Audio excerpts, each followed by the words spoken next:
안녕하세요, 헌터입니다. 오늘 분석해볼 기업은 대한항공입니다. 자, 굉장히 오랫동안 하락이 진행이 되어 왔습니다. 작년 말까지 이제 저점까지 내려왔고요. 19,000원에서 바닥 다지고 다시 한번 좀 올라주는 모습, 그리고 최근에 자, 횡보세 이어가고 있는데요.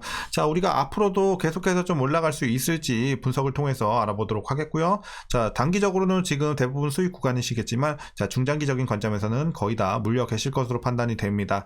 자, 어쨌든 이런 상황에서 앞으로 목표가는 어디까지 보면서 대응하셔야 될지, 그리고 물려 계신 분들 평단 관리 어떤 식으로 진행하면서 탈출 혹은 익절까지 바라봐야 될지 투자 전략 한번 알아보도록 하겠고요. 신규 진입으로도 우리가 좀 볼 수 있는 구간일지 같이 한번 이런 부분도 알아보도록 하겠습니다. 자, 이어서 수급 상황 보시겠습니다. 한 달 기준으로 개인과 기관이 팔았고요. 외국인이 샀습니다. 다만 최근에는 이제 개인이 매수세로 좀 전환을 했습니다. 그리고 외국인과 기관은 대체적으로 포지션이 유지가 되는 모습 보여주고 있습니다. 자, 공매도는 6월까지 금지가 됐기 때문에 분석은 생략하도록 하겠고요. 바로 이어서 재무제표 분석 시작해 보도록 하겠습니다. 2018년도 매출부터 확인해 보겠습니다. 13조, 12조, 7조. 자, 역성장 하다가요. 다시 올라가죠. 9조, 14조, 16조. 올해는 17조 대까지 올라주면서 최근에는 이제 상승세 이어가고 있습니다. 자, 영업이익 보시겠습니다. 6천, 1000 마찬가지로 꾸준하게 좀 눌렸고요. 매출과 함께. 그리고 반등이 되면서 1조 4천, 2조 8천 가파르게 올라주다가 작년에 한번 꺾이면서 1조 7천대까지 내려왔고요. 올해는 횡보하는 분위기입니다. 자, 당기순이익도 마찬가지로 자, 과거에는 적자를 기록을 했었고 올라가다가 마찬가지로 영업이익과 같은 흐름이죠. 한번 눌렸고 올해 횡보. 그래서 1조 1000대에서 횡보하고 있는 자, 올해가 되겠습니다.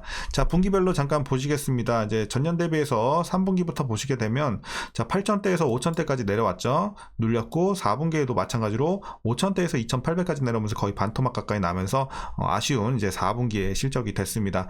자, 다만 이제 1분기부터 기대감이 좀 생성이 되고 있습니다. 전년 대비해서 자, 어쨌든 소폭 상승을 하고요. 전 분기 대비해서도 크게 올라주면서 개선세를 보여주고 있는 1분기가 되겠고, 아쉽지만 그래도 2분기는 다시 한번 좀 꺾여주면서 전년 대비해서는 눌릴 것으로 예측이 되고 있습니다. 자, 그래서 이제 4분기에 크게 늘렸고 1분기부터 좋아지는 그림이 그려지고 있고요. 자, 부채 비율 보시겠습니다. 700, 800, 600 과거에 굉장히 높았습니다. 하지만 이제 어쨌든 다시 한번 좀 내려오면서 200대, 그리고 올해는 100대 후반대까지 내려오면서 180 예상이 되고 있습니다. 하지만 여전히 이제 부채 부담이 좀 있는 상황이긴 하지만 그래도 꾸준하게 내림세에 있다는 점에서는 우리가 긍정적으로 판단할 수 있겠습니다.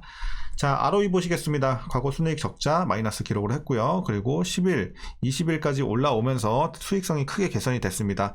하지만 다시 한번 좀 눌림세가 진행이 됐지만 그래도 여전히 두 자릿수는 유지하는 점에서 나쁘지는 않다. 그래서 양호한 그래도 수익성은 유지가 되고 있는 상황입니다. 하지만 과거에 좀 더 좋았다는 거 참고하시면 되겠고요. 자, 그리고 주당 순이익도 마찬가지 흐름으로 보시면 되겠고, 자, 이제 횡보하고 있습니다. 순이익과 마찬가지로. 자, 그리고 이제 올해 배당은 725원 일단 예측이 되고 있습니다. 만일 이대로 배당을 하게 된다면 현재 종가 기준으로 계산해 봤을 때 연간 배당 수익률은 약 3.11% 나오고 있습니다. 그래서 과거와 좀 비슷한 수준이고 나쁘지 않죠. 그래서 준수한 배당 자, 3%대 보여주고 있습니다. 자, 마지막으로 현재 PER 7.71배, PBR은 0.83배 나오고 있고요. 현재 주가 밸류에이션 상황은요. 지금은 적정 주가 근처라고 판단을 하고 있습니다. 그래서 지금은 저평가도 고평가도 아닌 싸지도 비싸지도 않은 구간으로 보시면 되겠습니다.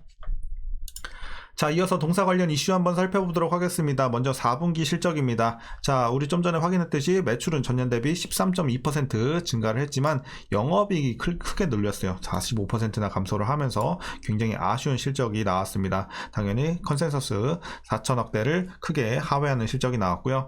자, 그 배경은 뭐가 있었냐면요. 국제 유가 하락이 반영되는 시차에 연료비가 증가를 하고요. 안전 장려금 및 성과급과 같은 인건비가 큰 폭으로 늘어나면서 어쨌든 지출이 좀 많았습니다.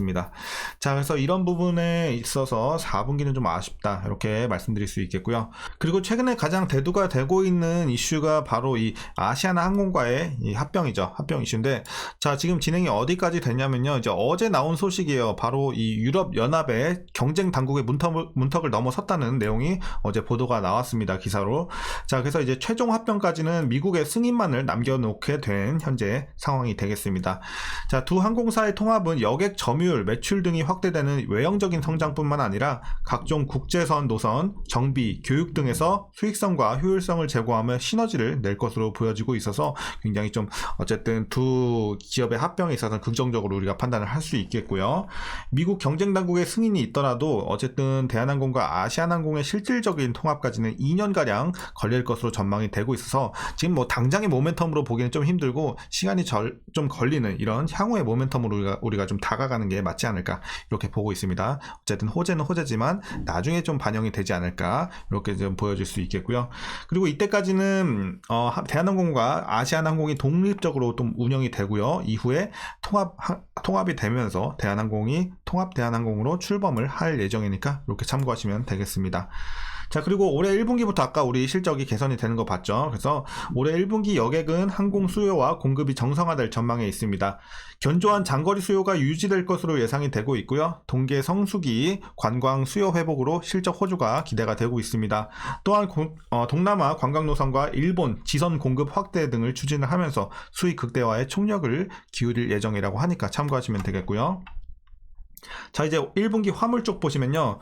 글로벌 경기 회복이 좀 지연이 되면서 전통적인 항공 화물 수요 반등 시기가 좀 불확실한 현재 상황입니다. 이런 점은 그래서 좀 아쉽다 이렇게 보여지고 있고, 다만 이제 지난해 말부터 이어진 전자상거리 수요 강세 가 유지가 되고, 그리고 국제 정세 위기에 따른 공급망 불안에 탄력적으로 대응해 나갈 계획이라고 하니까 그래도 우리가 좀 지켜보면 좋을 것 같고요. 자, 이제 마지막 이슈입니다. 최근 홍해 지역에 긴장감이 고조가 되고 있는데요. 이런 영향으로 인해서 컨테이너선 운임이 단기간에 급등세를 좀 보였습니다. 근데 이 사태가 지금 장기화가 되고 있고 앞으로도 계속해서 장기화가 될 경우에는 화물 수요 확대와 운임 상승까지 견인할 가능성도 우리가 배제할 수 없기 때문에 이런 부분은 우리가 잠재적인 모멘텀 으로 또 생각을 할 수가 있겠습니다. 그래서 당장의 호재라고 딱 확정 지을 수는 없지만 장기화가 되면 이럴 가능성이 있다. 그래서 기대해보면 좋을 내용이고요.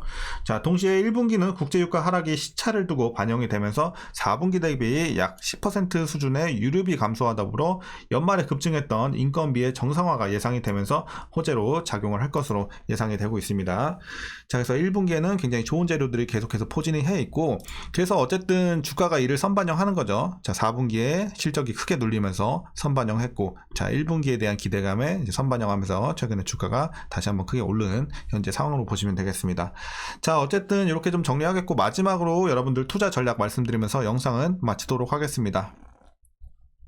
자, 먼저 신규 진입 관점에서는 반대 의견 드리도록 하겠습니다. 지금은 뭐 들어가서 위험한 구간까지는 아니지만 들어간다고 해서 앞으로 뭐 기간 대비 우리가 수익성을 좀 따져봤을 때 크게 메리트 있는 구간이라고 보기는 좀 힘듭니다. 그렇기 때문에 어쨌든 들어가려면 이런 데서 들어가야죠. 이런 자리에서 들어가셨다면 괜찮은데 지금은 조금 메리트를 잃었다는 관점에서 뭐 위험하진 않더라도 지금 신규 진입은 오히려 다른 종목 보는 게 훨씬 더 기간 대비 수익성을 극대화시킬 수 있을 거라고 판단을 하기에 반대 의견 드립니다.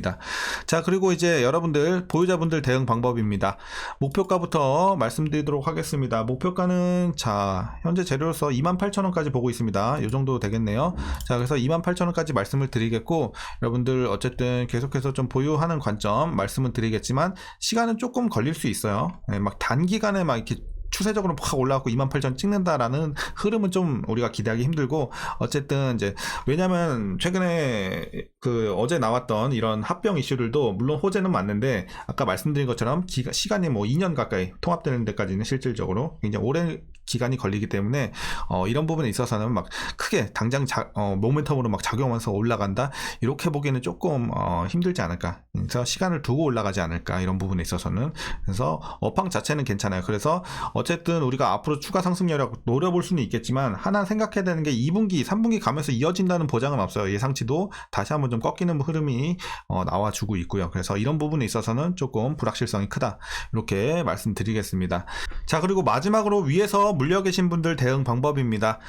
뭐 간단합니다. 28,000원 목표가 밑으로만 좀 맞춰주시면 뭐 다른 우리가 크게 대응할 건 없어 보입니다. 그래서 여러분들 가능하신 구간까지만 좀 내려주세요. 28,000원 밑으로. 그래서 고점에 계신 분들은 28,000원 밑으로 맞추는 걸 목표로 하시고, 뭐 28,000원 근처에 한 중간쯤에서 물리신 분들은 어쨌든 내릴 수 있는 데까지는 좀 내려주세요. 그게 26,000원이 됐든 5,000원이 됐든 여러분들 내릴 수 있는 데까지는 좀 내려주시고, 뭐 어쨌든 2만 중반대에 계신 분들은 뭐 굳이 물 탈 필요는 없어요.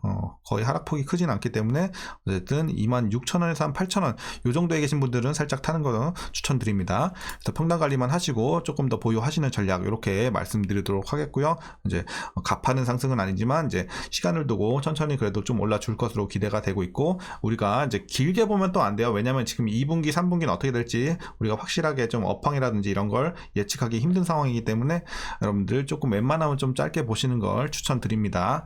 자, 오늘 전략 여기까지 말씀드리도록 하겠습니다. 자, 오늘 영상도 유익하셨다면 구독과 좋아요 한 번씩 부탁드리도록 하겠고요. 오늘 장도 수고들 많으셨고 시청해 주셔서 감사합니다.